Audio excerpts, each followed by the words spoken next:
Assalomu alaykum tog'alar. Bugun niyabishni dalma pishiramiz. Piyozni 15 minut abishni suvga qaynatamiz. Farshimizga tuz, murch, koriander qo'shamiz.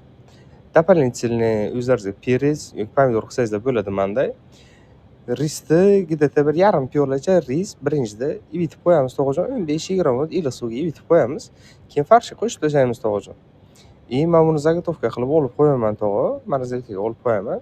Piyozni ana shuna videoga ko'rsatilganday xuddi pustini olganda ochib ana gulcha qilib bukasiz tog'ajon. Buni qaynashga solishdan oldin 2 bo'lak emas, yarmigacha kesasiz tog'a. Teng yarmigacha kesasiz, shu turib qaynatasiz tog'ajon. Ana o'ralishini qarang buni, chiroyligini tog'ajon. Ana shuni o'rab mehr berasiz tog'ajon. Pomidor ichiga abishni shunday farsh tiqib qo'yasiz. Perez bolgarskini o'zingizdan bilasiz.